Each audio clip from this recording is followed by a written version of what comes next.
Pan India స్థాయిలో భారీ అంచనా నడుమ రూపొందుతున్న చిత్రం పెద్ది.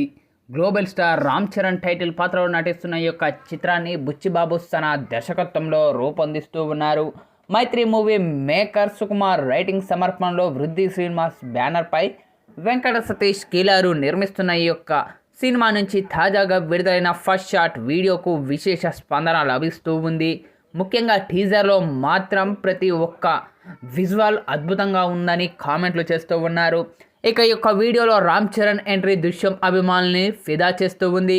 భుజంపై బ్యాట్, పెదవుల్లో బీడీతో క్రికెట్ మైదానంలో అడుగు పెడుతున్న రామ్ చరణ్ మ్యాస్ అపీల్ చూపించారు.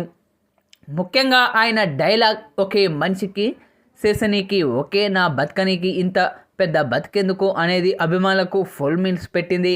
ఇక ఈ యొక్క డైలాగ్లో రామ్ చరణ్ ఫాలో అయ్యే జీవన తత్వం స్పష్టంగా కనిపిస్తూ ఉంది. జీవితంలో ఏదో ఒకటి సాధించాలి అనే ఏదైనా చేసే కుర్రాడి క్యారెక్టర్లో రామ్ చరణ్ కనిపించబోతూ ఉన్నారు. ఇక ఫస్ట్ షాట్ రామ్ చరణ్ చేస్తున్న యాక్షన్ సన్నివేశాలు ప్రేక్షకులకు గూస్ బంప్స్ ఇచ్చేలా ఉన్నాయి.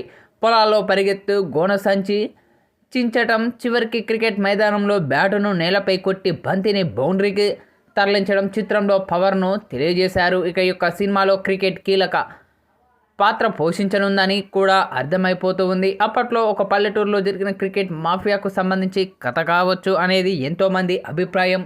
మొత్తంగా తాజాగా విడుదలైన ఈ యొక్క ఫస్ట్ షాట్ టీజర్ మాత్రం నెటింట్లో వైరల్గా మారుతూ ఉంది. ఇక ఈ యొక్క టీజర్ చూసిన ప్రతి ఒక్కరు కూడా తమదైన శైలిలో ప్రశంసలు కురిపిస్తూ ఉన్నారు చిత్రబృందంపై. అయితే తాజాగా విడుదలైన ఈ యొక్క టీజర్ను వీక్షించిన లేడీ అమితాబ్ విజయశాంతి తనదైన శైలిలో ప్రశంసలు కురిపించారు చిత్రబృందంపై. రామ్ చరణ్ గారు టీజర్ చాలా అద్భుతంగా వచ్చింది. ఇక ఈ యొక్క టీజర్లో మీరు చెప్పిన డైలాగ్ కానీ, అలాగే మీ యొక్క ఎంట్రీ విజువల్స్ కానీ, మీ యొక్క యాక్షన్ సన్నివేశాలు కానీ, మరి ముఖ్యంగా ఏఆర్ రెహమాన్ అందించిన బ్యాక్గ్రౌండ్ బీజిఎం కానీ, క్రికెట్ మైదానంలో మీరు క్రికెట్ ఆడిన విధానం కానీ చాలా బాగా ఉంది. పక్కా ఈ యొక్క టీజర్ మరెన్నో రికార్డులను క్రియేట్ చేయాలని మనస్ఫూర్తిగా కోరుకుంటున్నాను. అలాగే మూవీ కోసం చాలా ఈగర్గా వెయిట్ చేస్తున్నాను అంటూ విజయశాంతి చేసిన ఈ వ్యాఖ్యలు ఇప్పుడు సోషల్ మీడియాలో వైరల్గా మారుతూ ఉన్నాయి.